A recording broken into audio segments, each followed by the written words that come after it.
नहीं पाए, नीचे दब गए। किसी का हाथ टूटा, किसी का पैर टूटा, भगवान को पुकारा। भगवान आए, गणेश जी का ध्यान किया।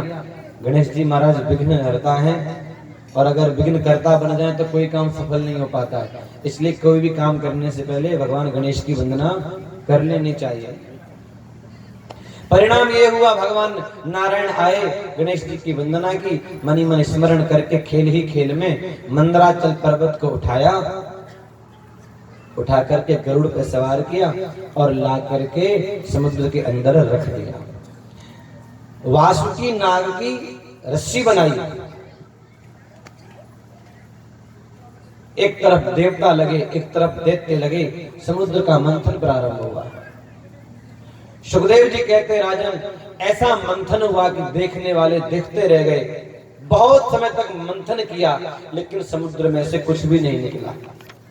जब समुद्र से कुछ भी नहीं निकला, देवता और दैत्य परेशान हो गए, दुखी हो गए। अब क्या करें, क्या करें? भगवान ने उन सबको हटाया, और भगवान नारायण खुद जब मथने लगे, जैसे ही भगवान ने मथना प्रारंभ किया, मंदराचल पर्वत नीचे जाने लगा। जैसे ही मंदराचल पर्वत नीचे जाने लगा, उसी समय भगवान एक कछुए का रूप धारण करके मंदराचल पर्वत के नीचे आकर के लेट गए। बोलिए कच्छप भगवान की। मंदराचल पर्वत,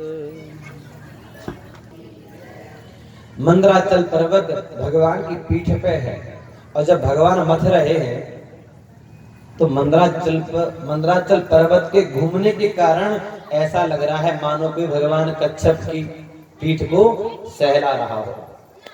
बड़े तीव्र गति से भगवान ने मथना प्रारंभ किया, सारे समुद्र में हलचल पैदा हो गई, और मथते ही उसके अंदर से सबसे पहले विष प्रकट हो गया। और एक दो गिलास नहीं, एक दो मटका नहीं, हजारों लाखों करोड़ों टन विष प्रकट हो गया। उस विष के प्रभाव से त्रिलोकी तप्त होने लगी, जलने लगी। भगवान की शरण में गए। भगवान ने कहा मैं कुछ नहीं कर सकता। क्या करें? बोले भगवान शंकर के पास जाओ। भगवान शंकर के पास जाके प्रार्थना की, कैलाश के निवासी नम बार बार हूँ, ओ कैलाश के निवासी नम बार बार हूँ, आयो शरण तिहारी भोले तार तार तू। भगवान शंकर ने कहा भाई स्वार्थी देवताओं क्या बात है, क्यों आए? बोले महाराज समुद्र मथ रहे थे, विष निकला है। क्यों मथ रहे थे? बोले अमृत निकालने के लिए। निकला क्या है? बोले विष। तो मैं क्या करूं? बोले इसको पी जाओ। तो बोले अच्छा जब अमृत निकलेगा तो अमृत पिलाओगे? बोले अमृत तो नहीं पिलाएंगे, विष को ही पी लो। भगवान शंकर ने पार्वती जी से पूछा, पार्वती जी ये लोग आए हैं विष लेकर के, क्या करूं? भगवान बोले पार्वती जी इनका पी लो। शंकर भगवान बोले धाप गई है क्या तू मेरे से, जो विष पीने के लिए कह रही है? तुझे पता है ना ये विष है, इसको पीने से मर जाता है। पार्वती जी ने कहा मर तो जाते हैं, लेकिन मरता कौन है? देव और मनुष्य। आप देव थोड़े ना हैं, आप तो महादेव हैं। आपका ये विष कुछ नहीं बिगाड़ पाएगा। ये सुन करके भगवान शंकर को बड़ी प्रसन्नता हुई, और महादेव ने उस विष को उठा करके पीना प्रारंभ किया। और महाराज जैसे ही पिया और कंठ तक आकर के अटका, थोड़ा इको कम करो, जैसे कंठ में आकर कंठ तक आया, भगवान का ध्यान गया, अरे राम राम राम राम, मैं क्या कर रहा हूं? मेरे हृदय में तो भगवान राम जी बैठे हुए हैं। अगर ये हलाहल विष का मैं पान कर लूंगा तो हृदय में विराजमान राम जी को पीड़ा होगी, इसलिए उस विष को पूरा नहीं पिया। भगवान ने कंठ में उस विष को धारण कर लिया। रा कहने पर मुख खुलता है, विष का पान किया, और मां कह करके मुख को बंद कर लिया, तो राम के बीच में ये विष रुक गया। शंकर भगवान का पूरा शरीर कपूर के समान है, लेकिन कंठ कैसा है? नीला। भगवान के लिए कहते हैं कर्पूर गौरम करुणावतारम, कपूर के समान गोरा बदन है, लेकिन आज जब कंठ में विष को धारण किया तो क्या कहलाए? नीलकंठ। बोलिए नीलकंठेश्वर महादेव की। फिर से मथना प्रारंभ किया। समुद्र के अंदर से 14 रत्न निकले हैं। उच्चश्रवा नामक घोड़ा निकला, चंद्रमा निकला, हाथी निकला, अप्सराएं निकली। उसमें से जब कौस्तुभ मणि निकली तो भगवान ने कहा ये मणि मैं ले लूं, सबने कहा ले लो। भगवान ने उस मणि को अपने गले में धारण किया। कल्प वृक्ष निकला, अप्सराएं निकली, कामधेनु गाय निकली। कामधेनु गाय को ऋषियों ने लेना चाहा, ऋषियों को दे दिया। मथते मथते अब लक्ष्मी जी निकली। लक्ष्मी जी को देख करके सबके मन में आई, आहा ये कितनी सुंदर है, अगर हमको मिल जाए तो आनंद हो जाए। ऋषि भी चाहते हैं, मुनि भी चाहते हैं, सिद्ध भी चाहते हैं, चारण भी चाहते हैं, सब चाहते हैं कि लक्ष्मी हमको मिल जाए। यहाँ दयालपुर वाले लोग भी चाहते हैं कि हमको लक्ष्मी जी मिल जाए तो। लेकिन लक्ष्मी जी ने किसी को भी पसंद नहीं किया, सबको नापसंद कर दिया। क्या करें, लाइन लगी, एक तरफ ऋषि, एक तरफ मुनि, एक तरफ देवता, एक तरफ सिद्ध, एक तरफ चारण, एक तरफ गंधर्व, सब बैठे हैं। लक्ष्मी जी एक एक करके सबके पास गई और सबके अंदर कुछ ना कुछ कमी निकल जाती। बोले ये ऋषि हैं? बोले हाँ। क्या नाम है? दुर्वासा जी। है तो बहुत सुंदर, लेकिन क्रोध बहुत करते हैं, किसी काम के नहीं। आगे बढ़े, ये कौन है? बोले लोमस ऋषि हैं। इनकी विशेषता क्या है? बोले इनकी आयु बहुत लंबी है, हजारों खरबों अरबों वर्ष की आयु है, ये बहुत लोग जीते हैं। बोले कि घर मकान है? बोले कुछ नहीं। बोले मारे के काम रहा, मेरे किसी काम के नहीं है, सबको छोड़ दिया, किसी के साथ भी विवाह नहीं किया। दूर देखा तो भगवान नारायण आराम से बैठे हुए थे ऐसे करके। लक्ष्मी जी ने पूछा वो कौन है? बोले उनका नाम नारायण है। तो बोले ये मेरी तरफ देखते भी नहीं है, चलो मैं ही देखने जाते हूँ। लक्ष्मी जी का स्वभाव है, जो लक्ष्मी जी के पीछे पड़ता है ना, लक्ष्मी जी उसकी तरफ नहीं देखते।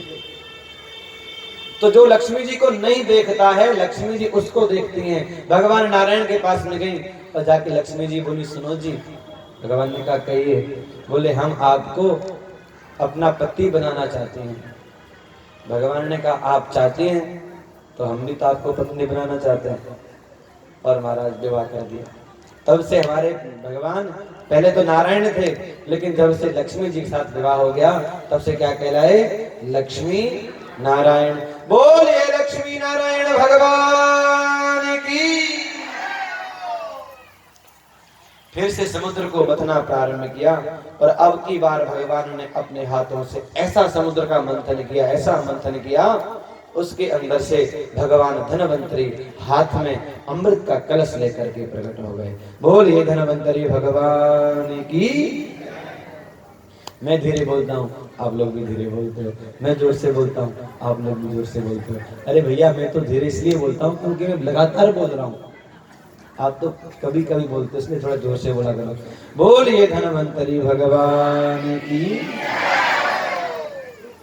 जैसे अमृत का कलश लेकर के धनवंतरी भगवान प्रकट हुए, दैत्यों ने देखा अमृत आ गया, कलश लेकर के भाग गया।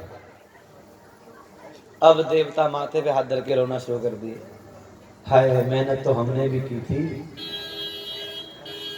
हमने भी तो मेहनत की थी, इन्हीं को अमृत क्यों मिला? देवता लोग बेचारे दुखी हो गए। भगवान नारायण ने आश्वासन दिया चिंता ना करो। देवता दुखी हैं, दैत्य लोग अमृत का कलश लेकर के भाग रहे हैं।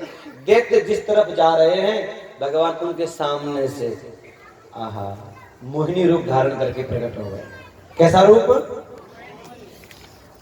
भगवान को देखते बनता है। 16 साल की कन्या का रूप बनाया, सुंदर बाल हैं और सुंदर लाल लाल गाल हैं, सुंदर कमल के समान तीखी कटीली आंखें हैं, सुंदर भौहें हैं, सुंदर नासिका है, सुंदर कान है, सुंदर होठ है, सुंदर दंतावली है, सुंदर पतली लचकदार कमर है। आहा कानों में कुंडल, नाक में नथनी, गले में हार, मस्तक पर टीका, हाथों में कड़े, कमर में करधनी, पायों में पैजनियां और पैरों में अंगुलियों में बिछुए पहने हुए और भगवान जब छम छम छम छम करते आए, सुखदेव जी कहते हैं राजन, भगवान ने झीनी झीनी पतली सी एक साड़ी पहनी हुई है। भगवान के इस सुंदर रूप को देख करके दैत्य मोहित हो गए। दैत्य सोचने लगे, अरे अमृत तो बाद में पी लेंगे, पहले इसको तो देखेंगे कन्या कहां से आई। पूछ लिया, देवी का तुम कंद पाला साक्षी, देवी तुम कौन हो? तुम्हारा जो सौंदर्य है वो अनुपम है, तुम्हारे शरीर से कितनी सुंदर छटक रही है, आपका नाम क्या है, आप कहां से आई हो? भगवान थोड़े मुस्कुरा दिए। अब महाराज किसी, ये तो संसार का ही रिवाज है, कन्या मुस्कुराए तो दैत्यों का मन है डगमगाने लगा। पूछा तुम हो कौन? भगवान बोले, मोहिनी रूपधारी प्रभु बोले, देखो मैं स्वच्छंद विचरण करने वाली स्त्री हूँ, मेरे आगे पीछे इधर उधर कोई नहीं है, मैं अकेली हूँ। भाई भगवान, एक राक्षस स्वभाव हो किसी का और अकेली कन्या को देख ले तो तुम कहना ही क्या। दैत्यों ने क्या किया, उनसे कहा कि आप हमारा न्याय कर दीजिए। क्या न्याय? बोले हम भाई आपस में अमृत के लिए लड़ रहे हैं, आप अमृत बांट दीजिए। भगवान ने कहा, देखो मैं स्वच्छंद विचरण करने वाली स्त्री हूँ और बुद्धिमान लोग स्वच्छंद विचरण करने वाली स्त्री के ऊपर भरोसा नहीं करते। अब भगवान जितनी उपेक्षा करें, दैत्यों को उतना ही भरोसा भगवान के ऊपर होता जाए। और दैत्यों ने वो अमृत का कलश भगवान मोहिनी के हाथ में थमा दिया। भगवान ने कहा, देखो अमृत मैं दूंगी पर सबको दूंगी, आपको भी दूंगा और आपके भाई देवताओं को भी दूंगी, पर एक शर्त है, देवताओं को तो मैं पतला पतला अमृत ऊपर ऊपर का जो पानी पानी है वो पिला दूंगी, और नीचे का जो गाढ़ा गाढ़ा है जिसमें रस है वो आपको पिलाऊंगी। एक तरफ देवता, एक तरफ दैत्य। भगवान मोहिनी देवताओं को अमृत पिलाने लगी। देवताओं को अमृत पिलाती, दैत्यों की तरफ देखती, देखने से ही देख करके मुस्कुरा देती, तो देवताओं को लगता, आहा हमको अमृत से ज्यादा मुस्कान मिल गई, अब क्या चाहिए। धीरे धीरे करके सारा अमृत देवताओं को पिला दिया। एक स्वर भानु नामक दैत्य था, वो समझ गया हमारे साथ में छल हो गया है। वो सूर्य और चंद्रमा के बीच में आकर के बैठा और जैसे अमृत उसने पी लिया था, सूर्य और चंद्रमा ने कहा, प्रभु ये राक्षस है। भगवान प्रकट हो गए चतुर्भुज रूप में और अपने चक्र से उसका मस्तक काट दिया। लेकिन तब तक वो अमृत पी चुका था, इसलिए उसका धड़ भी, सिर और धड़ दोनों ही अमर हो गए। देवताओं ने जब अमृत पी लिया, दैत्यों को बड़ा दुख हुआ। महाराज बलि आदि इंद्र को मारने के लिए आए। इंद्र ने कहा, सावधान, हम अमृत पी चुके हैं, अब हमारा तुम लोग कुछ नहीं बिगाड़ सकते। अंतगत्वा दैवासुर संग्राम, ऐसा भयानक संग्राम हुआ जिसका वर्णन नहीं किया जा सकता। देवता लोग स्वर्ग में निवास करते हैं, दैत्यों की हार हो गई। बोलिए आनंद कंद भगवान की। जब इस प्रकार से सबको आनंद हो गया, देवता लोग स्वर्ग में निवास करने लगे। और जो मैंने घटना बताई थी कि दुर्वासा जी ने श्राप दिया इंद्र को, श्रीहीन हो जा,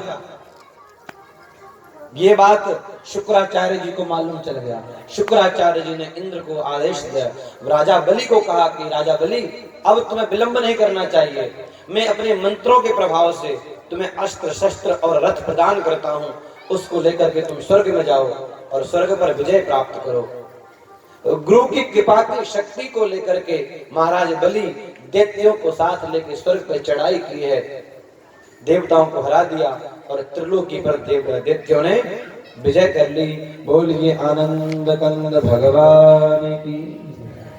जब धरती पर, स्वर्ग में, पृथ्वी पे, त्रिलोकी में जब दैत्यों की शक्ति का पराक्रम देखने को मिला तो देवता डर के मारे इधर उधर भागने लगे, छुपने की जगह खोजने लगे।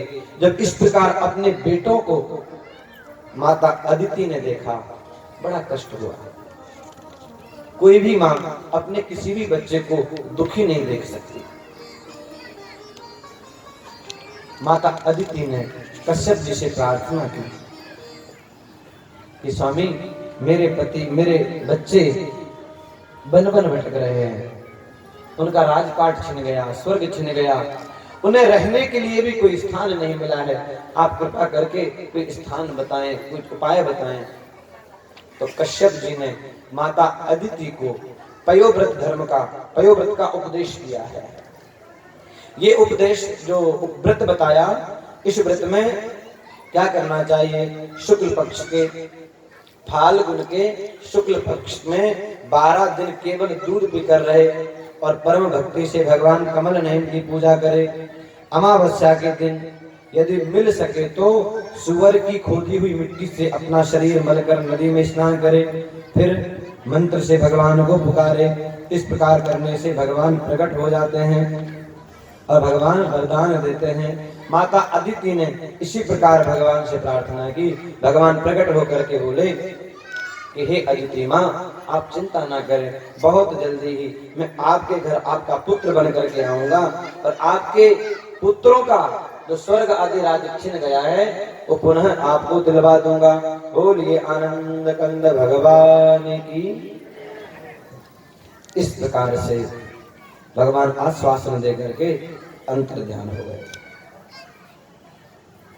समय बीतता गया और भगवान वामन के जन्म का शुभ समय आया।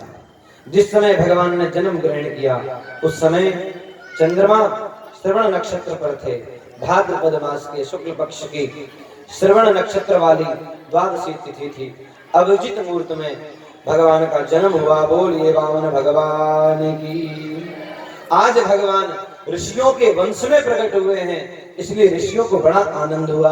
अप्सराएं प्रसन्न होकर के नाचने लगी, श्रेष्ठ गंधर्व गान करने लगे, मुनि देवता मनु पितर अग्नि स्तुति करने लगे। सिद्ध विद्याधर किम पुरुष किन्नर चारण यक्ष राक्षस पक्षी मुख्य नागगण और देवताओं के अनुचर नाचने एवं गाने लगे। भगवान की और अदिति माता की भूरी भूरी प्रशंसा करने लगे। अदिति माता ने जब भगवान को प्रकट देखा, अदिति माता को बड़ा ही आनंद हुआ। भगवान का ऐसा सौंदर्य, ऐसा लावण्य जिसको देखते नहीं बनता। आज भगवान जब बामन अंगुल के बन करके पधारे हैं तो ऋषियों को बड़ा आनंद हुआ। महाराज कश्यप ने आगे आकर के भगवान का जात कर्म संस्कार किया। उनका उपनयन संस्कार होने लगा। तब गायत्री की अधिष्ठात्री देवता स्वयं सविता ने उन्हें गायत्री मंत्र का उपदेश किया। देवगुरु बृहस्पति ने यज्ञोपवीत और कश्यप जी ने मेखला दी। पृथ्वी ने कृष्ण मृग का चर्म, वन के स्वामी चंद्रमा ने दंड, माता अदिति ने कोपीन और कटिवस्त्र एवं आकाश के अभिमानी देवता ने बाबा ने वेशधारी भगवान को क्षत्र दिया। परीक्षित अविनाशी प्रभु को ब्रह्मा जी ने कमंडलू, सप्त ऋषियों ने कुश, माता सरस्वती ने रुद्राक्ष की माला अर्पण की। इस रीति से जब वामन भगवान का उपनयन संस्कार हुआ तब यक्षराज कुबेर ने उनको भिक्षा पात्र दिया और सती शिरोमणि जगत जननी स्वयं भगवती उमा ने भगवान के पात्र में भिक्षा डाली। भिक्षा लेने के बाद भगवान वामन बृहस्पति जी के पास में गए और ये बोले, ये भिक्षा मुझे मिली है, आप ले लीजिए।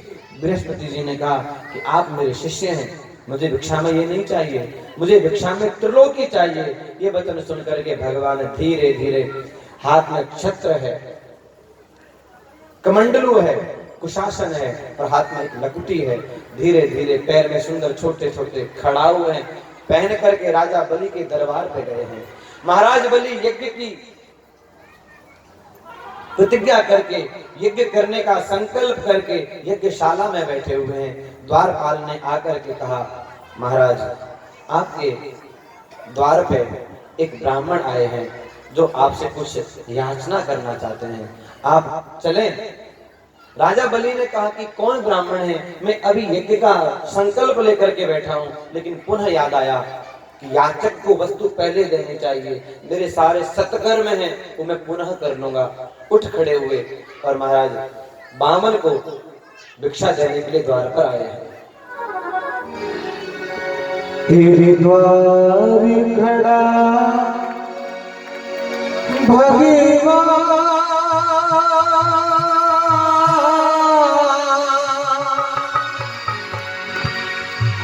तेरे द्वार खड़ा भगवान, भगत भर रे झोली, भगत भर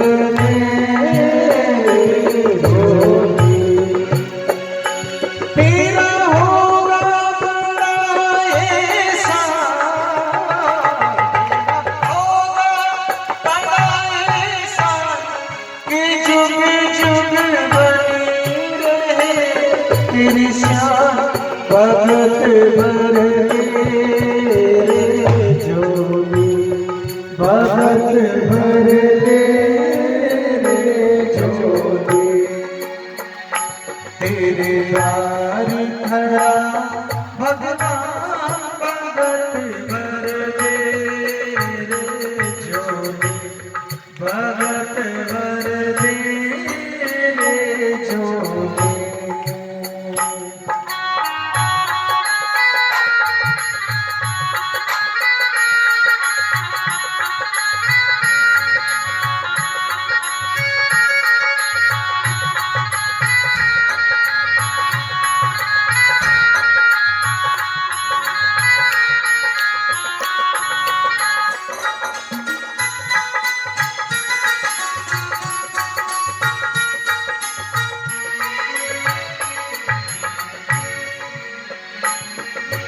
डोली उठी है सारी धरती देख, डोला गगन है सारा, डोली उठी है सारी धरती देख, डोला गगन है सारा, भीख मांगने आया तेरे दर,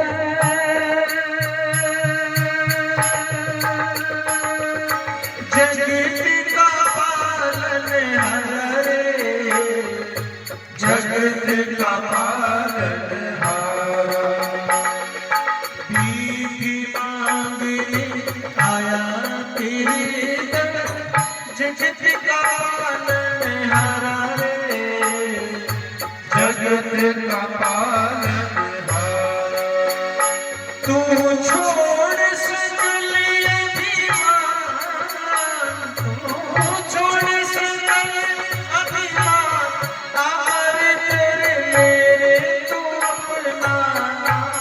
भगत भर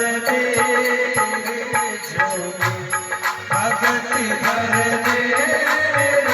झोली, तेरे द्वार खड़ा भगवान, भगत भर झोली।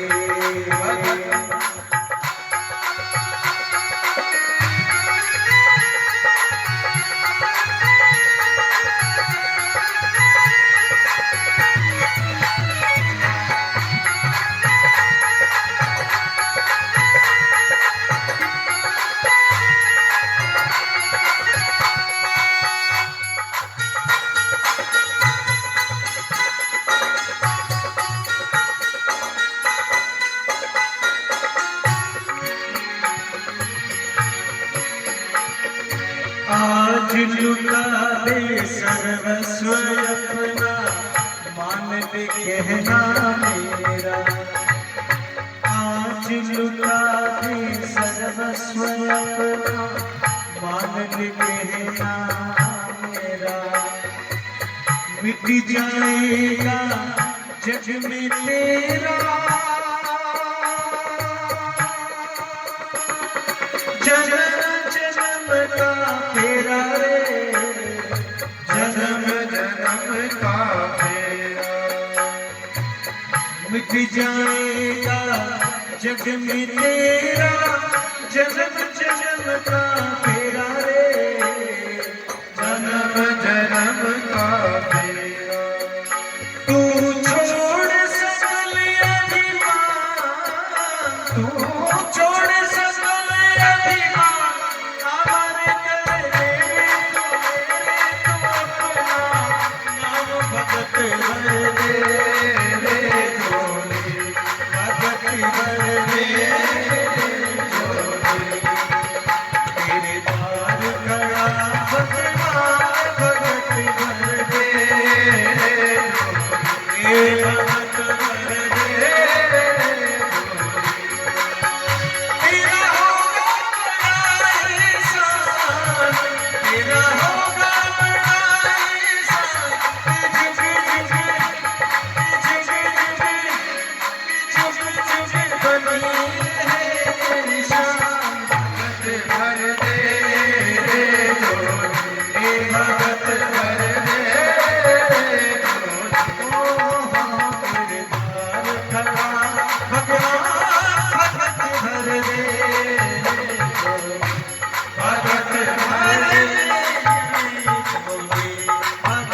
बोलिए आनंद कंद भगवान की।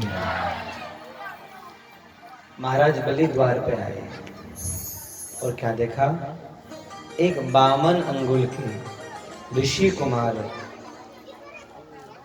छोटी छोटी खड़ाऊ पहने, छोटा छत्र लिए, छोटा कुशासन लिए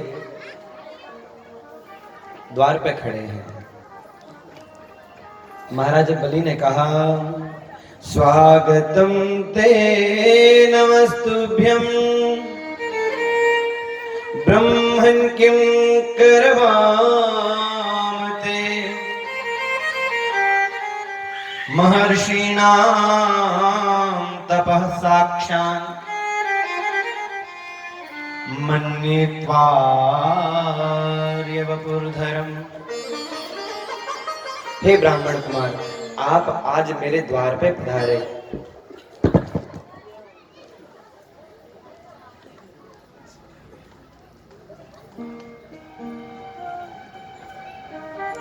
बोलिए आनंद कंद भगवान की।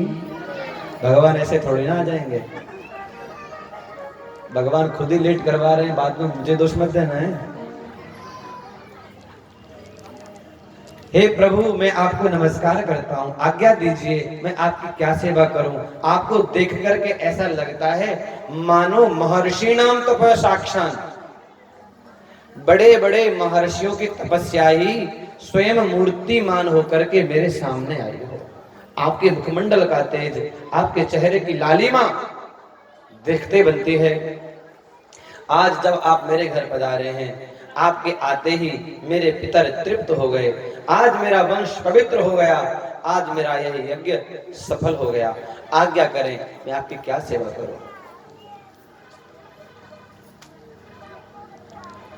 राजा बलि ने कहा, आपको जो चाहिए मांग लीजिए। ब्राह्मण देव, अगर आप चाहें तो मैं आपके लिए एक आश्रम बनवा दूं, उसमें गौशाला खुलवा दूं, आपकी सेवा के लिए एक बहुत बड़ा गुरुकुल बनवा दूं, आपको मैं अपना राज्य दे दूं, और महाराज अगर आप कहो तो एक आपसे छोटी कन्या के साथ में आपका विवाह करवा दूं। क्या चाहिए? बामन भगवान बोले, नहीं हमें कुछ नहीं चाहिए। क्या चाहिए मांगो।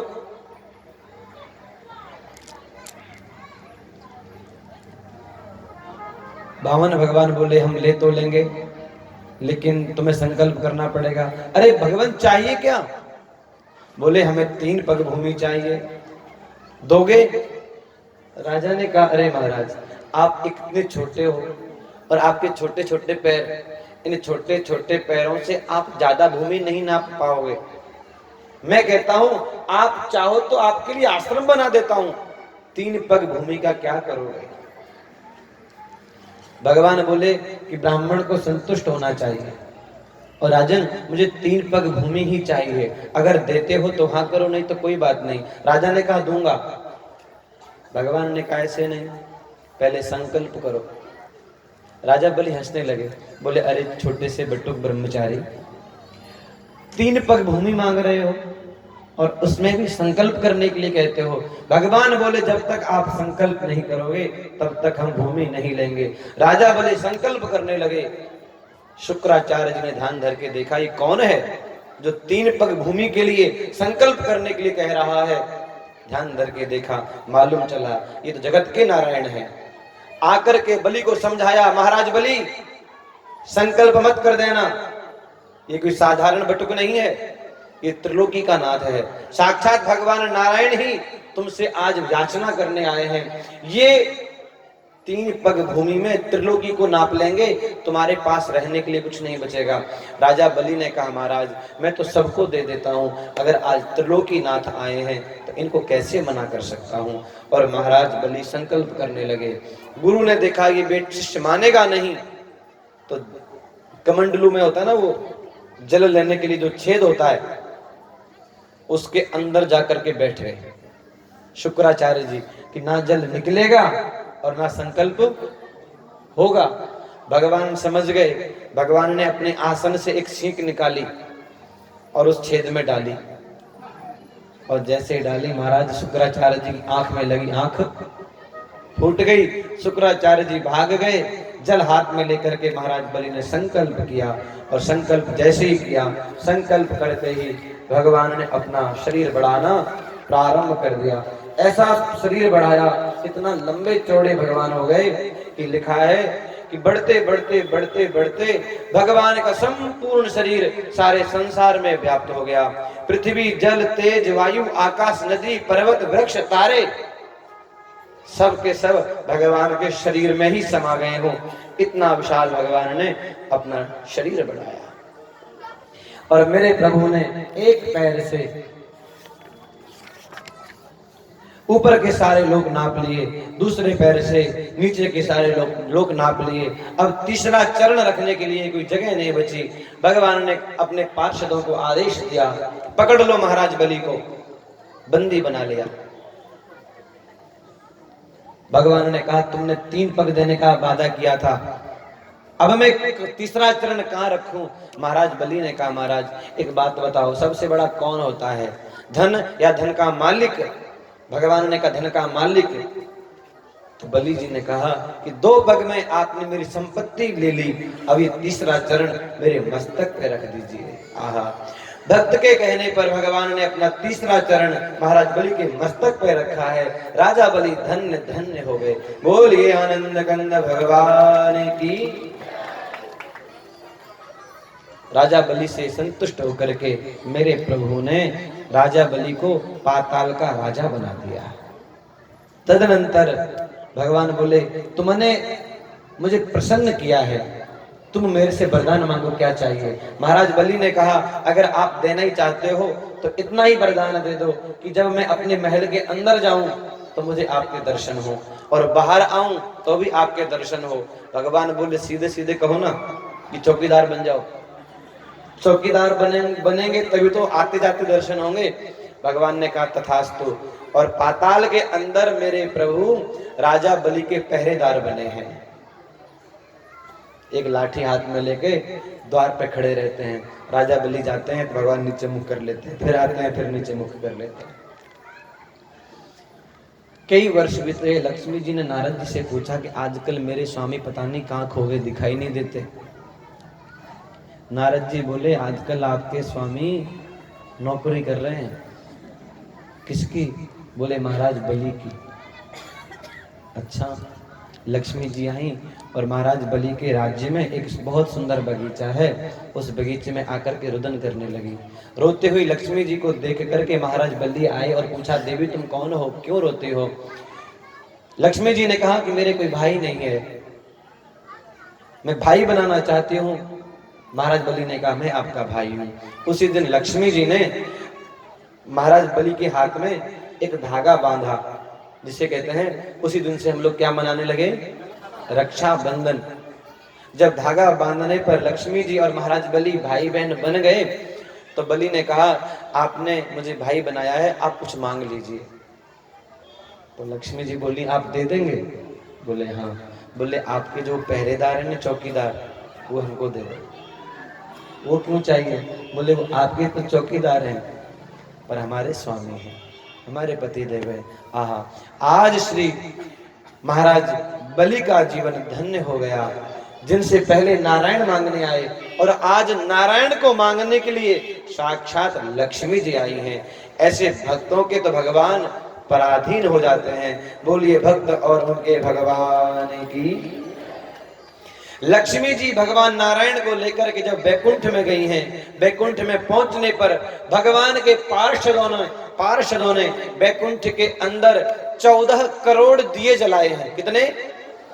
वैसे तो भगवान का वैकुंठ हमेशा ही दैदीप्यमान प्रकाशमान होता रहता है, लेकिन आज जब भगवान आए हैं तो भगवान का स्वागत करने के लिए 14 करोड़ दिए एक साथ जले हैं, तो वैकुंठ की अभूतपूर्व शोभा हुई है।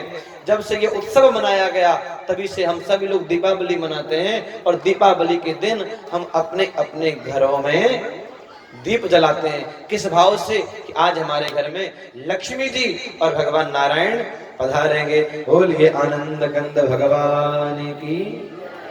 इस प्रकार अनेक अनेक मनवंतरों में भगवान अनेक अनेक प्रकार की लीलाएं करके अपने भक्तों को आनंदित करते हैं। एक मनवंतर में एक राजा थे जिनका नाम है सत्यव्रत। सत्यव्रत महाराज नदी के अंदर खड़े होकर के हाथ में जल लेकर के सूर्य भगवान को अर्घ दे रहे थे। जल उठाते ही उनके हाथ में एक मछली आ गई। मछली को देख करके जल को छोड़ने लगे। मछली ने कहा, महाराज मुझे इस जल में मत छोड़िए। क्यों? अगर आप मुझे इस जल में छोड़ देंगे तो जो बड़े बड़े ये जो बच्चे बोलते हैं इनको शांत करवाओ ना। ये जो पीछे बच्चे बोलते हैं ना, इन्हें थोड़ा सा या तो भेज दो या इनको को चुप रहे। अगर आप मुझे जल में छोड़ेंगे तो ये जो बड़े बड़े मछली हैं वो मुझे खा जाएंगी, इसलिए आप मुझे यहाँ से बाहर ले चलिए। सत्यव्रत महाराज ने उस मछली को बाहर निकाला और अपने कमंडलू में डाल दिया। जैसे ही कमंडलू में डाला और डाल करके मुड़े, पीछे से आवाज आई, महाराज एक कमंडलू छोटा पड़ गया, आप मुझे और किसी पात्र में डाल दीजिए। वहां से निकाल करके एक बड़े से बर्तन में डाल दिया, और जैसे ही मुड़े फिर से आवाज आई, महाराज ये बर्तन छोटा पड़ गया, मुझे यहाँ से बाहर निकालो। बाहर निकाल करके एक तालाब में डाल दिया। बोलिए भक्तवत्सल भगवान की, आनंद कंद भगवान की जय। जय श्री राधे। तालाब में डाला, मुड़ा, पीछे से आवाज आई, महाराज ये तालाब छोटा पड़ गया है, मुझे बाहर निकालिए। सत्यव्रत ने देखा कि ये कौन है, समीप आकर के पूछ लिया, भगवान आप कौन हैं जो ऐसी अभूतपूर्व घटनाएं दिखा दिखा करके मुझे आश्चर्य में डालते हैं। भगवान प्रकट हो गए और बोले, राजन मैं हूं, मैं नारायण, तुम्हें एक बात बताने आया हूं। आज से 7वें दिन ये सारी पृथ्वी जलमग्न हो जाएगी, सब कुछ डूब जाएगा। उस समय तुम घबराना नहीं, मुझे याद करना। मुझे याद जैसे ही करोगे उसी समय तुम्हारे पास सप्त ऋषि आ जाएंगे और एक विशाल नाव आएगी। उस विशाल नाव के अंदर पृथ्वी के जितने भी बीज हैं उनको लेकर के तुम बैठ जाना। मेरा स्मरण करोगे, मैं एक मछली के रूप में प्रकट हो जाऊंगा, मेरे सिर पर एक सींग होगा, तुम वासुकी नाव से मेरे सींग से अपनी नाव को बांध देना। ऐसा कह के भगवान अंतर ध्यान हो गए। देखते देखते ही वो समय आ गया। 7 दिन बाद समुद्र में अपनी मर्यादा का उल्लंघन किया, सारा संसार जलमग्न होने लगा। महाराज सत्यव्रत दुखी होकर के भगवान को याद करने लगे। भगवान को याद करते ही सप्तऋषि आए। सप्तऋषियों को याद करते ही सप्तऋषि आए, एक बहुत बड़ी नाव आई। महाराज सत्यव्रत उस नाव के अंदर सारे धन धान्य को लेकर के बैठे हैं। भगवान का स्मरण किया। भगवान का स्मरण करते ही भगवान एक मछली के रूप में प्रकट हो गए। बोलिए मत्स्य भगवान की। महाराज सत्यव्रत ने वासुकी नाग से उस मछली के ऊपर एक सींग था, अपनी नाव को बांध दिया, भगवान को प्रणाम किया। और सत्यव्रत महाराज ने भगवान से बहुत सारे प्रश्न किए। भगवान ने बहुत सारे प्रश्नों का अच्छी तरह से उत्तर दिया। भगवान और सत्यव्रत का जो संवाद है उसी का नाम क्या पड़ा है? मत्स्य पुराण, जिसमें बहुत सुंदर चरित्र का वर्णन है। इस प्रकार भगवान का मत्स्य अवतार हुआ। अनेक अनेक मनवंतरों में भगवान अनेक अनेक अवतार लेकर के इस धरती पे आते हैं और अपने भक्तों को आनंदित करते हैं। बोलिए भक्तवत्सल भगवान की। तो आज की कथा का टाइम तो हो गया ना, 5 बज गए। और मैंने ये पहले ही कहा था कि जब किसी के घर में बच्चा होता है तो कोई जल्दबाजी नहीं करता, भाई जल्द नहीं आ रहा उससे, ठीक है। अगर ज्यादा लेट नहीं करूंगा, बस 3 घंटे और। श्री राम जय जय राम, श्री राम जय जय राम। हाँ श्री राम जय जय राम, श्री राम जय जय राम। हाँ श्री राम जय जय राम, श्री राम जय जय राम। हाँ श्री राम जय जय राम, श्री राम जय जय राम। ओ श्री राम जय जय राम, श्री राम जय जय राम। कौशल्या के प्यारे राम, कौशल्या के प्यारे राम। ओ दशरथ राज दुलारे राम, दशरथ राज दुलारे राम। ओ श्री राम जय जय राम, श्री राम जय जय राम। ओ श्री राम जय जय राम, श्री राम जय जय राम।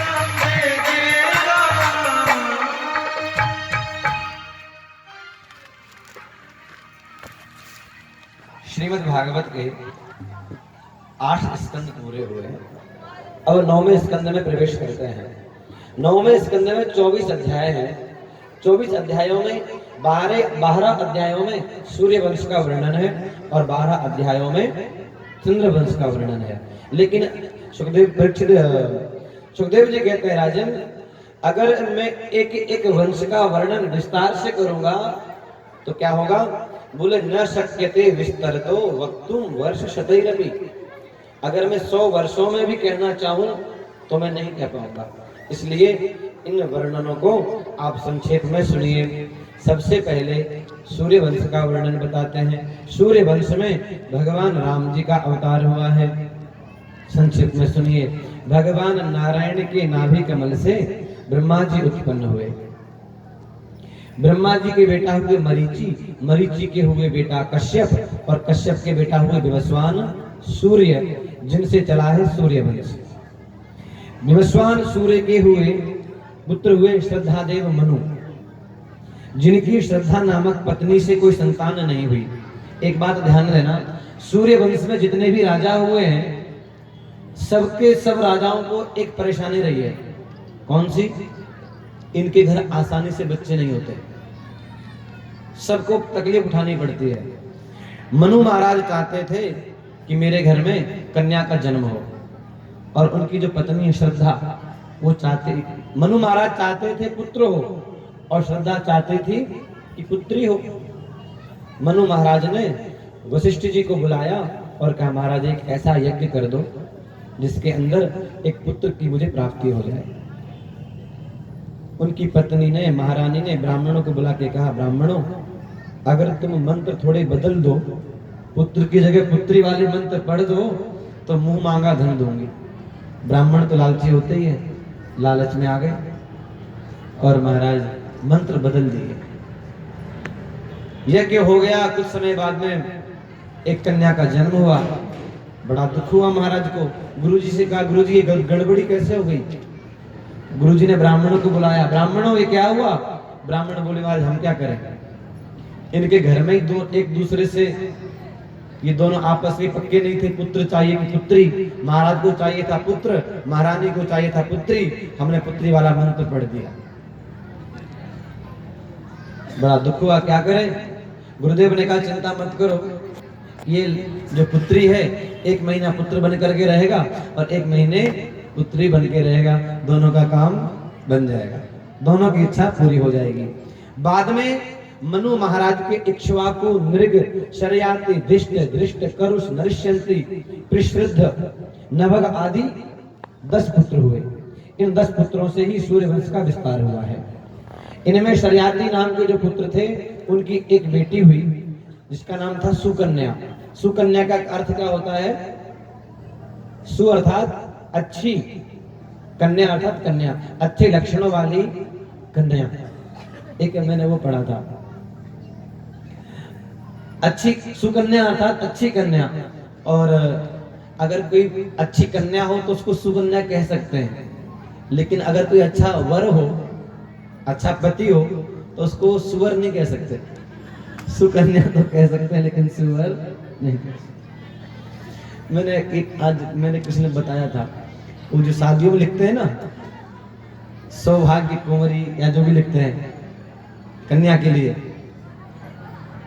ऐसे इतना ही लिख देते हैं, सौ बाद में डॉट करके उसका नाम लिख देते हैं, और पुत्र के लिए ची करके एक वो करके वो लिख देते हैं। तो कोई बोला कि महाराज इसका अर्थ पता है क्या है? मैंने कहा क्या है? बोले पत्नी 100 सुनाएगी लेकिन पति ची भी नहीं करेगा। बोले आनंद कंद भगवान की। तो सुकन्या हुई, उस सुकन्या ने धोखे से अनजाने में च्यवन मुनि के नेत्र फोड़ दिए। च्यवन मुनि के नेत्र फोड़ते ही महाराज शरियाती को मालूम चल गया, उन्होंने अपनी कन्या का विवाह च्यवन मुनि के साथ में कर दिया। शरियाती जी के वंश में महाराज हुए रेवत। इनके 100 पुत्रों में सबसे बड़ा पुत्र था कुकुदमी, जिसकी उसकी बेटी थी रेवती। उन्हीं रेवती का विवाह बलराम जी के साथ संपन्न हुआ। सुखदेव जी कहते हैं परीक्षित, मनु महाराज के जो दूसरे बेटा थे नभग, उनके बेटा हुए नाभाग, और नाभाग के बेटा हुए परम भागवत भक्त शिरोमणि श्री अम्बरीश जी महाराज। परम वैष्णव अम्बरीश जी महाराज का एक ही नियम है। क्या नियम है? सवई मनः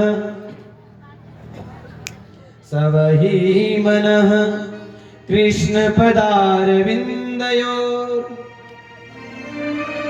वचांसि वैकुंठ गुणानुवर्णने करो हरिर् मंदिर मार्जनादिषु। सवई मनः कृष्ण पदारविंदयोर। श्री अम्बरीश जी महाराज मन से वाणी से हर प्रकार से अपने चित्त को भगवान के चरणों में लगाए रहते हैं। घर का झाड़ू भी लगाना है तो खुद लगाएंगे, सारा काम अपने हाथों से करते हैं। एक दिन भगवान के प्रसाद के लिए चक्की चला रहे थे, पसीना आ गया, भगवान पीछे खड़े होकर के पीतांबर से उनके ऊपर हवा करने लगे। अम्बरीश जी ने कहा महाराज ये उल्टी गंगा क्यों बहाते हो? हम आपके भक्त हैं, हम आपके सेवक हैं, हम आपकी रक्षा, हम आपका भजन करें, आपकी सेवा करें ये उचित है, लेकिन आप कुछ करो ये शोभा नहीं देता है। भगवान कहते हैं अम्बरीश तेरे जैसे जो भक्त होते हैं उनके लिए तो मैं बिक जाता हूँ, उनके मैं पराधीन हो जाता हूँ। ऐसे भक्तों के लिए भगवान खुद कहते हैं मैं तो हूँ भगतन को दास, भगत मेरे मुकुटमणि। अम्बरीश तू हर समय मेरी भजन में लगा रहता है, इसलिए ये सुदर्शन चक्र मैं तेरी सेवा में छोड़ता हूँ। अम्बरीश जी महाराज का नियम है हर एकादशी व्रत को बिना जल के करते हैं, निर्जला करते हैं हर एकादशी को। एक दिन एकादशी का व्रत किया, दूसरे दिन दुर्वासा जी आ गए। दुर्वासा जी को भोजन का निमंत्रण दिया। दुर्वासा जी नहाने के लिए गए, आने में विलंब हो गया। अम्बरीश जी ने सोचा कि अगर मैं विलंब करता हूं तो द्वादशी तिथि निकल जाएगी, त्रयोदशी आने वाली है, और एकादशी का अगर मुझे फल चाहिए तो पारायण द्वादशी तिथि में ही होना चाहिए। क्या करें? ब्राह्मणों से पूछा। ब्राह्मणों ने कहा भाई देखो अतिथि की एक मर्यादा है, जब किसी को निमंत्रण दो जब तक उसको भोजन ना कराओ तब तक खुद को भोजन नहीं करना चाहिए, इसलिए आप भोजन तो नहीं कर सकते लेकिन भगवान के चरणों का जल आप ले सकते हो, चरणामृत का पान कर लीजिए। अम्बरीश जी महाराज ने भगवान के चरणों का चरणामृत पान कर लिया। दुर्वासा जी आए, दुर्वासा जी को बड़ा क्रोध हुआ। उन्होंने कहा अरे मूर्ख, एक ऋषि को निमंत्रण देके उससे पहले तो भोजन करके बैठा है। क्रोध आया, अपने मस्तक से एक जटा को उखाड़ करके जमीन पे पटका, पटकते ही उसमें से एक कृत्या प्रकट हो गई। वो कृत्या अम्बरीश जी को मारने के लिए आगे बढ़ी। भगवान की सुदर्शन चक्र ने कृत्या को जला करके भस्म कर दिया। दुर्वासा जी के पीछे पीछे दौड़े। दुर्वासा जी ने देखा कि भगवान का अमोघ चक्र है, मुझे जला डालेगा। आगे आगे दुर्वासा जी, पीछे पीछे भगवान का चक्र। दुर्वासा जी कहाँ कहाँ गए? इंद्र के पास में गए, ब्रह्मा जी के पास में गए, शंकर जी के पास में गए, सबने हाथ खड़े कर दिए, हम नहीं बचा पाएंगे। अब दुर्वासा जी भयभीत हो गए, अब क्या करें। नारद जी ने कहा बाबा अगर बचना है तो भगवान नारायण के पास में जाओ। भगवान नारायण के पास में गए। भगवान नारायण ने कहा अहम भक्त पराधीनो ये स्वतंत्र इव द्विजः। हे ब्राह्मण मैं पराधीन हूँ। नारद जी ने तो ये कहा था कि परम स्वतंत्र न सिर पर कोई, परम स्वतंत्र सिर पर कोई। हाँ परम स्वतंत्र न सिर पर कोई, परम स्वतंत्र न सिर पर कोई। आप परम स्वतंत्र हैं, नारद जी ने कहा। लेकिन भगवान कह रहे हम परम स्वतंत्र नहीं हैं, हम पराधीन है किसके। अहम भक्त पराधीनो यह स्वतंत्र इव द्विजः, साधुभिर्वृत हृदयो भक्तिर्भक्त जनः प्रियः। श्री कृष्ण गोविंद हरे मुरारे, हे नाथ नारायण वासुदेवा। श्री कृष्ण गोविंद हरे मुरारे, हे नाथ नारायण वासुदेवा। दुर्वासा जी अगर बचना है तो वापस चले जाओ। किसके पास? अम्बरीश जी के पास। दुर्वासा जी दौड़े दौड़े अम्बरीश जी के पास में आए। अम्बरीश जी को कहने लगे मुझे बचाओ बचाओ। अम्बरीश जी ने भगवान के सुदर्शन चक्र से प्रार्थना करके शांत कर लिया। दुर्वासा जी को अंदर लेकर गए और भोजन करा करके तृप्त किया। बोलिए आनंद कंद भगवान की। इन्हीं अम्बरीश जी महाराज के वंश में आगे चल करके एक राजा हुए युवनाश्व, जिन्होंने भ्रमवश अभिमंत्रित जल को पी लिया था। इसलिए युवनाश्व के ही उधर से मानधाता का जन्म हुआ। मानधाता के पुत्र हुए सत्यव्रत। इनके वंश में हुए हैं महाराज हरिश्चंद्र। हरिश्चंद्र के हुए रोहित, रोहित के हुए बाहुक, बाहुक के पुत्र हुए सगर। इन महाराज सगर के 60,000 पुत्र हैं। महाराज सगर अश्वमेध यज्ञ कर रहे थे। इनके अश्व का घोड़ा इंद्र चुरा करके ले जाता था। महाराज सगर के पुत्रों ने पीछा किया। भयभीत इंद्र ने वो घोड़ा महाराज कपिल के आश्रम में बांध दिया। जैसे ही बांधा, सगर पुत्रों ने आकर के कहा एस वाधिहरश्चौर आस्ते मेरी तिलोचन। अरे पाखंडी, पहले हमारे अश्व का घोड़ा चुराता है।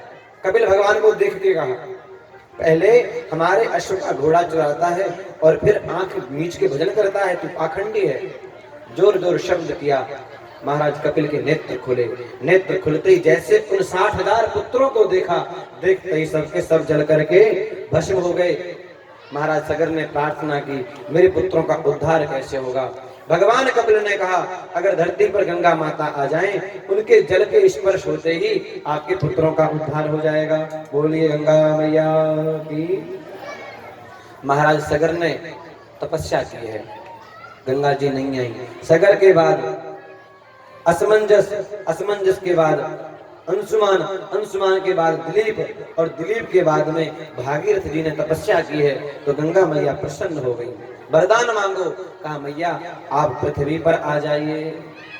अरे भाई मैं आ तो जाऊंगी, लेकिन मेरे इस भयानक वेग को सहन कौन करेगा। तो भागीरथ जी ने भगवान शंकर को प्रसन्न किया। भगवान शंकर अपने जटाओं को खोल के खड़े हो गए और आकाश को चीरती हुई जैसे गंगा मैया पृथ्वी की ओर आई और भगवान शंकर के मस्तक पे आकर गिरी हैं। भगवान शंकर ने अपनी जटाओं में गंगा मैया को समेट लिया। बोलिए शंकर भगवान की। भगवान शंकर की जटा इतने विशाल है, गंगा जी समा गई। दिलीप भागीरथ जी ने कहा भाई प्रभु गंगा जी कहाँ हैं? बोले वो मेरे मस्तक पे बैठी हुई हैं। भगवान आप उन्हें बाहर छोड़ दीजिए। तब मेरे भगवान शंकर ने कृपा करके अपनी एक जटा को उखाड़ा है और वहीं से गंगा जी एक धारा निकली है। बोलिए गंगा मैया की। कभी कहा हर शंकर तेरी जटा से, ओ भोले तेरी जटा से। भगवान शंकर की जटा से क्या निकलती है? गंगा जी की सुंदर धारा। आगे आगे भागीरथ जी चल रहे हैं, पीछे पीछे गंगा मैया चल रही हैं। जब भागीरथ जी अपने रथ को भगवान कपिल के आश्रम में ले जा करके पहुंचे हैं और वहां से गंगा जी निकली हैं। गंगा जी के स्पर्श होते ही महाराज सगर के 60,000 पुत्रों का उद्धार हो गया। बोलिए गंगा मैया की। सुखदेव जी कहते हैं, परीक्षित इन्हीं भागीरथ के वंश में राजा हुए ऋतुपर्ण, ऋतुपर्ण के हुए सौदास, सौदास के हुए अस्मत, अस्मत के हुए नारी कवच, नारी कवच के हुए खटवांग, खटवांग के हुए दिलीप और दिलीप के हुए रघु, जिनसे चला है रघुवंश, रघु के हुए अज, और अज के बेटा कौन हुए? महाराज दशरथ। और दशरथ जी के यहाँ पर भगवान 4 रूप में प्रकट हुए। बोलिए आनंद कंद भगवान की। मैं पहले कह चुका हूं कि सूर्य वंश में जल्दी से बेटा होते नहीं है। दशरथ जी जब बूढ़े हो गए तब भगवान 4 रूप में आए हैं। अयोध्या के राजा हैं महाराज दशरथ, घर में कोई पुत्र नहीं है। गुरुदेव से जाके प्रार्थना की, गुरुदेव ऐसी कृपा करो पुत्र हो जाए। गुरुदेव ने श्रृंगी ऋषि को बुला करके बहुत सुंदर पुत्रष्टि यज्ञ करवाया है। उसमें अग्निदेव प्रकट हुए हैं और प्रकट होकर के खीर दिए खाने के लिए कि अपनी रानियों को ये खीर खिलाओ, खीर खाते ही तुम्हारे घर में सुंदर पुत्र का जन्म होगा। बोलिए आनंद कंद भगवान की। तीनों रानियों ने आपस में खीर को बांट लिया है। कौशल्या जी, केकई जी और सुमित्रा जी ने खीर को खाया है। भगवान गर्भ में आए हैं, जा दिन ते हरि गर्भ ही आए। सब जगह आनंद छा गया। फिर तुलसीदास जी के शब्दों में कह देते हैं, हो नौमी तिथि मधुमास पुनीता, नौमी तिथि मधुमास पुनीता, शुक्ल पक्ष अभिजित हरि प्रीता, शुक्ल पक्ष अभिजित हरि प्रीता। नौवीं तिथि के अंदर जब भगवान के प्रकट होने का सुंदर समय आया तो देवता लोग स्तुति करने आए हैं। देवता लोग स्तुति करके गए हैं तो क्या लिखा है? सुर समूह विनती करी पहुंचे निज निज धाम। देवता लोग भगवान की स्तुति करके अपने अपने धाम को चले गए और उसी समय क्या हुआ? भगवान प्रकट हो गए। बोलिए आनंद कंद भगवान की। थोड़ा तुलसीदास जी को याद कर लेते हैं।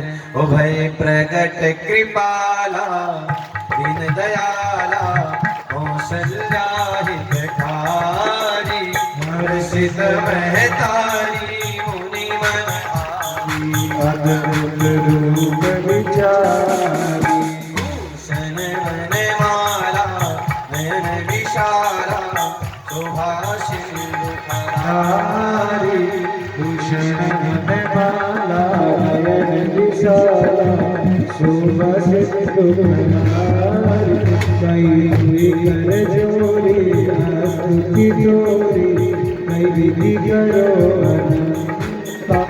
माया गुण ज्ञानातीत यमाना, विध पुराण बन हो करुणा सुख सागर सब गुण आगर, जय गावै श्रुति संता सोमहित लागी जन अनुरागी, स्वयं प्रकृति कर हो ब्रह्मांड निकाया निर्मित माया, रोम रोम प्रतिवेद कहे मयूर सुवासी अयुपरासी, सुरत धीर मति धीर हो उपजा जब ज्ञाना प्रभु मुस्काना, चरित बहुत विधि कीन चहे, कई कथा सुनाई मातु बुझाई, जय प्रकार सुख प्रेम लय, माता मुनि बोली सोमति डोली, अजोतात यह रूपा, शिशु लीला यति प्रिय शीला, यशुष परमय दो हो सुनि वचन सुजाना रोदन ठाना, हुई बालक सुर भूपा, यह चरित गावै हरि पद पाई, बिन पराई भव को प्रकट कृपाला दीन दयाला, कौशल्या माता जी ने स्तुति की और माता जी ने कहा प्रभु बच्चे बन जाओ। माँ के कहने पर जगत के स्वामी त्रिलोकी के नाथ भगवान छोटे से बच्चे बन करके रुदन करने लगे। विप्रधेनु सुर संतरित लीन मनुज अवतार निधि इच्छा निर्मित तनु माया गुण गोपाल। भगवान प्रकट हो गए। राजा को दासियों ने आके कहा महाराज महारानी कौशल्या ने एक सुंदर पुत्र को जन्म दिया है। राजा का ठिकाना नहीं रहा तब तक दूसरी आई। राजा के आनंद का ठिकाना नहीं रहा तब तक दूसरी दासी आई। बोले महाराज महारानी केकई ने एक सुंदर बच्चे को जन्म दिया है। महाराज और आनंदित हो गए। तब तक एक दासी और आई। बोले महाराज मैं 2 गले के हार लूंगी सोने के हार। क्यों? बोले महारानी सुमित्रा ने 2 सुंदर पुत्रों को जन्म दिया है। तो सुखदेव ये सुनते ही महाराज को इतना आनंद हुआ जिसका वर्णन नहीं कर सकते। हो ब्रह्मानंद पूरी मन राजा ब्रह्मानंद पूरी मन राजा कहाँ बुलाई बजावं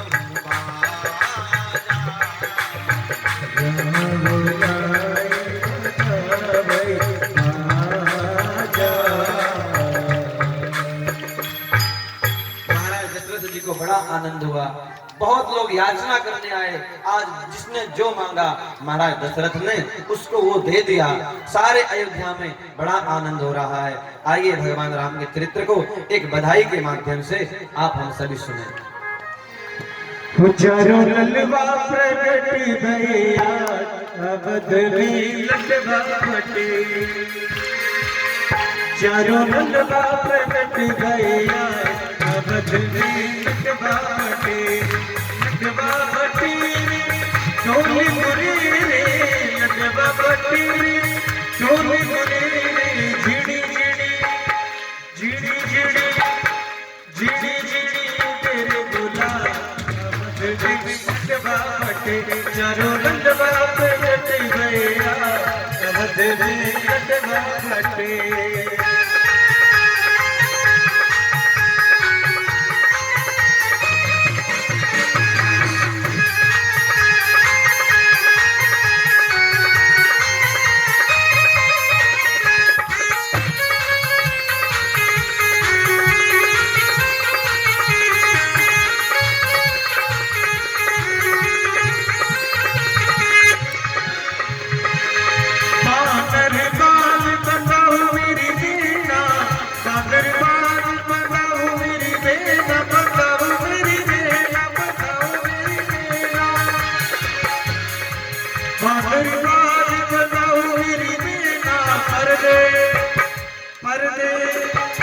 पर्दे लगाओ जरीदार अवध में ललवा फटे।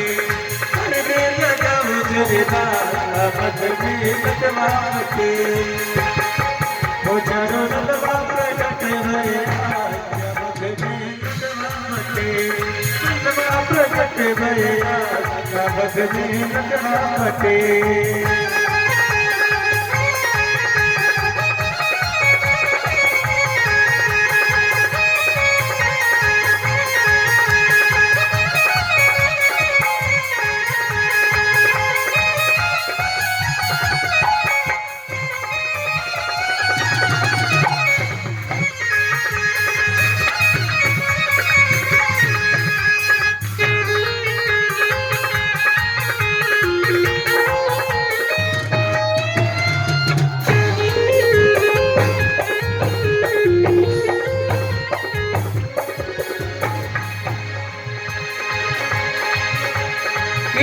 कसूरी की भरदू तलैया कसूरी की भरदू तलैया भरदू तलैया भरदू तलैया कसूरी की भरदू तलैया बरसा दो मूसलधार अवध में ललवा फटे। बरसा दो मूसलधार अवध में ललवा फटे। ललवा फटे रे ढोल मुरी रे ललवा फटे रे ढोल मुरी रे झिड़ी झिड़ी झिड़ी झिड़ी झिड़ी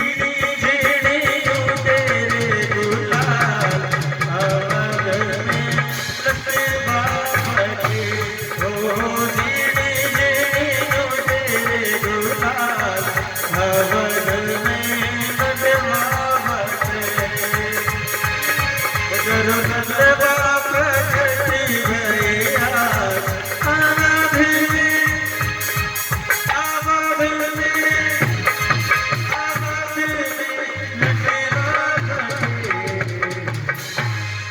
बोलिए श्यावर रामचंद्र भगवान की बोलिए आनंद गंध भगवान की। सबको बड़ा आनंद हुआ, ऐसा लिखा है परमानंद पूरी मन राजा। राजा ने इतना आनंद होकर के इतना धन लुटाया कि जिसका वर्णन नहीं किया जा सकता। वह समय बीतता गया, वशिष्ठ जी को बुला करके अपने पुत्रों का नामकरण संस्कार करवाया। कौशल्या जी के पुत्र का नाम राम, केकई के पुत्र का नाम भरत और सुमित्रा जी के पुत्र का नाम शत्रुघ्न और लक्ष्मण जी रखा गया है। सबको बड़ा आनंद हुआ। धीरे धीरे राम जी बड़े हुए, गुरुकुल में पढ़ने के लिए गए। बहुत जल्दी समय में मेरे प्रभु ने सारी कलाओं को सीख लिया, धारण कर लिया। विश्वामित्र जी आए, राम जी को लेकर के गए। राम जी ने विश्वामित्र जी के यज्ञ की रक्षा की। तदनंतर मेरे प्रभु जनकपुर में गए। जनकपुर में हजारों राजाओं के बीच में ही धनुष को तोड़ करके सीता जी के साथ में विवाह कर लिया। और जब गाली गाने का समय आया तो सारी की सारी मिथिला की सखियां गाली दे रही हैं। क्या कह रही हैं कि देखो ये राम जी हैं, इनके घर में पुत्र उत्पन्न करने की प्रक्रिया ही अलग है। बोले कैसे? बोले जिसके पुत्र नहीं हो रहा हो खीर खाओ, पुत्र हो जाते हैं। लक्ष्मण जी ने कहा अच्छा, हमारे यहाँ पे खीर खाने से होते हैं? लक्ष्मण जी तो राम जी की बेइज्जती सहन नहीं कर सकते। लक्ष्मण जी बोले हमारे यहाँ पे खीर खाने से होते हैं। और जनकपुर में अगर किसी को पुत्र चाहिए तो खोदने के लिए पावड़ा लेके जाओ, आप लोग क्या बोलते हैं उसे, कुदाल लेके जाओ और एक तसला लेके जाओ, बच्चे खोद करके ले आओ। सीता जी ऐसी हुई है ना, खेत में मिली है सीता जी। इस प्रकार से सारे बहुत विनोद होता है। अंत में लक्ष्मण जी का, भरत जी का, शत्रुघ्न जी का विवाह भी जनकपुर में हो गया। चारों भैया अयोध्या में आए हैं। राम जी को वनवास हुआ, राम जी वन में गए, ऋषियों से मिले, सबको आनंदित करते हुए सीता जी का हरण हो गया। राम जी ने रावण को मार करके, राम जी ने रावण का वध किया और तदनंतर पुनः अयोध्या में आए हैं मेरे प्रभु। अयोध्या में भगवान का राम राज्य अभिषेक हो गया। बहुत सुंदर ढंग से ये राम कथा विश्राम की ओर है। अब आगे भगवान कृष्ण के सुंदर चरित्र को सुन लीजिए। बोलिए आनंद कंद भगवान की। राम जी की कथा है ना, बहुत बहुत मधुर है, बहुत मधुर। लेकिन समय हो तब, अभी भी देखो कुछ लोग उठ के चले गए, कुछ जा रहे हैं, पर कोई नहीं। भगवान की कथा है, जो बैठे हैं उन्हीं को आनंद आएगा भगवान कृष्ण के जन्म का, और जो चले गए उनको नहीं आएगा। अब श्री सुखदेव जी महाराज कहते हैं राजन, अब तक तुमने सुना चंद्रवंश का वर्णन, सूर्यवंश का वर्णन। अब ध्यान से सुनिए चंद्रवंश का वर्णन। भगवान कृष्ण की जो कथा है वो परम पुण्यमयी है। उसके श्रवण करने से सारे पाप ताप नष्ट हो जाते हैं। भगवान नारायण के नाभि कमल से ब्रह्मा जी का जन्म हुआ। ब्रह्मा जी के बेटा हुए अत्रि, अत्रि के बेटा हुए चंद्रमा, जिनसे चला है चंद्रवंश।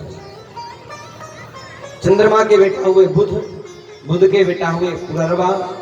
इन्हीं पुररवा का दूसरा नाम है एल।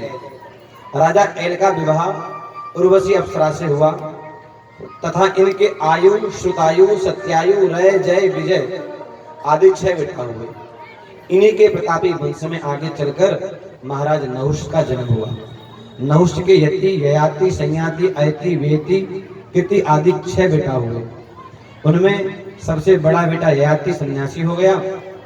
दूसरे के 2 विवाह हुए। पहला विवाह शुक्राचार्य जी की बेटी देवयानी से और दूसरा विवाह वृषपर्वा की पुत्री शर्मिष्ठा से हुआ। ययाति की यदु, तुर्वसु, द्रुहु, अनुपुरु आदि 5 संतानें हुई।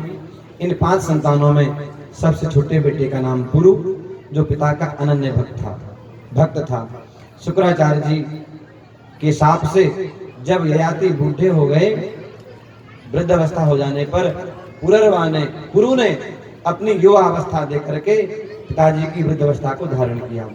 इसलिए ययाति ने पुरु को ही चक्रवर्ती सम्राट घोषित किया और बड़े पुत्रों को शापित किया, तुम्हारा वंश आगे नहीं चलेगा। सुखदेव जी कहते हैं, परीक्षित, पुरु वंश में राजा हुए दुष्यंत, इनके बड़े प्रतापी वंश में महाराज भरत का जन्म हुआ। ये भरत इतने प्रतापी थे कि बचपन में ही सिंहों के साथ में क्रीड़ा किया करते थे। इसी प्रतापी वंश में राजा हुए रंतिदेव, जिन्होंने सूखा पड़ जाने पर अपना सर्वस्व, अपना खजाना लुटा दिया था। 49 दिनों तक महाराज रंतिदेव भूखे बैठे रहे। ऐसे प्रतापी पुरुवंश में परीक्षित राजा हुए यदुवंश, इनसे चला है यदुवंश। इस यदुवंश में अजमीर, देवमीर, सूरसेन प्रभृति आदि बड़े बड़े प्रतापी राजा हुए। महाराज सूरसेन के बेटा आनक दुंदुभी, इन्हीं का नाम है वसुदेव। वसुदेव की 7 पत्नियां थीं। उनकी 7वीं पत्नी देवकी की 8 संतानें थीं। 8वें संतान के रूप में भक्त वत्सल भगवान कृष्ण प्रकट हुए थे और प्रकट होने के बाद में उन्होंने दुष्टों का संहार किया और संहार करके विवाह आदि हुआ। उसके बाद में अपनी लीला को समेट करके भगवान कृष्ण अपने धाम को चले गए। बोल गए आनंद कंद भगवान की। और भगवान कृष्ण की कथा पूरी हो गई। अब आप लोग अपने अपने घरों को चले जाइए। अरे बैठे रहो भाई, आज मैंने सच में समझ गया आप लोग बिहार के हैं। मैं समझ गया था कि आप लोग जरूर जाएंगे। बोलिए आनंद कंद भगवान की। परीक्षित जी ने कहा, महाराज, जिनके पावन चरित्र को सुनने के लिए हम सुबह से बैठे हैं, उनके चरित्र को आपने विस्तार से कैसे संक्षेप में कैसे कहा? आप उनके चरित्र को विस्तार पूर्वक कहिए। ऐसा कहा तो उसके सुखदेव जी महाराज कहने लगे कि पृथ्वी के ऊपर जब बड़े बड़े दैत्य बढ़ गए, अपने पाप के कारण सारे भूमंडल पर पाप कर्म करके सारे पृथ्वी को दुखी करने लगे, पृथ्वी माता दुखी हो गई और पृथ्वी ने जाकर के ब्रह्मा जी से प्रार्थना की, गौर भूत्वाश्रुमुखी खिन्ना क्रंदन्ति कर्णं विभो, क्रंदन्ति करुणम विभो। माता पृथ्वी दुखी होकर के ब्रह्मा जी के पास में गई और बोली, इस पृथ्वी पे बड़े दैत्य बढ़ गए हैं, बड़े पापी, बड़े राक्षस लोग पैदा हो गए हैं, जो ना यज्ञ करते हैं ना करने देते हैं, जब तब साधन अनुष्ठान सब बंद करवा दिया है। आप कृपा करें। ब्रह्मा जी देवताओं को लेकर के शंकर जी के पास में गए। शंकर जी ने कहा, मैं कुछ नहीं कर सकता। तब क्या किया जाए? भगवान नारायण का ध्यान किया। ध्यान करने पे ब्रह्मा जी को एक आकाशवाणी सुनाई पड़ी। उसने कहा, ब्रह्मा जी आप चिंता ना करें, बहुत जल्दी ही मैं पृथ्वी पे अवतार लेने वाला हूँ। जितने भी देवता हैं इन सबको कह दो कि पृथ्वी पे यदुवंश में जाकर के यदुवंशी बन जाएं। ऐसा कह के आकाशवाणी चली गई। ब्रह्मा जी ने सबको समझाया। अयोध्या के राजा हैं, मथुरा के राजा हैं महाराज उग्रसेन। उग्रसेन जी का एक पुत्र है जिसका नाम है कंस। ऐसा पापी है, ऐसा दुष्ट है जिसका वर्णन नहीं किया जा सकता। ऐसे मथुरा के लिए कहा जाता है मथुरा मोक्षदायिनी। 7 पुरी हैं, उसमें मथुरा मोक्ष देने वाली है। लेकिन आज कंस के प्रताप से ऐसा पाप बढ़ गया है जिसका वर्णन नहीं किया जा सकता। कंस ने अपने पिता उग्रसेन को कारागृह में बंद कर दिया। सारे राज्य में घोषणा कर दी, कोई यज्ञ नहीं करेगा, कोई जप, कोई तप, कोई साधन, कोई अनुष्ठान, कोई कुछ नहीं करेगा। सब लोग भयभीत रहते हैं, सब लोग डर के मारे बेचारे शांत और चुपचाप बैठे रहते हैं। कंस की एक बहन है जिसका नाम है देवकी। सगी बहन नहीं है, चचेरी है। लेकिन कंस ने सोचा, लोग मुझे बहुत पापी समझते हैं, लेकिन आज तो मैं ऐसी लीला रचूंगा, ऐसा कुछ करूंगा जिससे लोग मेरे को धर्मात्मा समझने लगेंगे। पापी लोग होते हैं ना, वो भी कभी कभी अच्छा काम करते हैं। क्यों? दिखाने के लिए कि लोग हमको अच्छा समझें। लेकिन लोग पापियों को कभी अच्छा नहीं समझते। आज कंस ने देवकी का विवाह किया। किसके साथ में? अपने परम मित्र वसुदेव के साथ में। और विवाह करने के बाद में जब विदाई का समय आया तो कंस रोने लगा। लोगों ने कहा आहा, हम तो सोचते थे हमारे महाराज बड़े कठोर हैं, लेकिन आज हमने देखा कि हमारे महाराज तो रोते भी हैं, हमारे महाराज बड़े दयालु हैं। विदाई में कंस ने कहा कि अपनी बहन देवकी को ससुराल में छोड़ करके आऊंगा। रथ का सारथी बन गया। पीछे रथ में वसुदेव जी और देवकी बैठे हैं। कंस ने रथ हाँकना प्रारंभ किया। मथुरा से थोड़ी दूर निकला आकाशवाणी, कंस, हे कंस, मेरी बात ध्यान से सुन। जिस देवकी का सारथी बन के तू ससुराल छोड़ने जा रहा है, उसी देवकी का 8वां गर्भ तेरा काल होगा। ये सुनते ही कंस को हंसी आई, रथ से कूद पड़ा और जाकर के देवकी के बाल पकड़ लिए, तलवार निकाल करके मारने लगा और हंसता हुआ बोला, आकाशवाणी, मेरी बात सुनो, अगर देवकी रहेगी तो उसकी 8वीं संतान होगी। मैं आज देवकी का वध कर दूंगा तो देवकी बचेगी नहीं और उसकी 8वीं संतान नहीं रहेगी। जैसे ही मारने लगे, वसुदेव जी ने हाथ पकड़ लिया और कहा,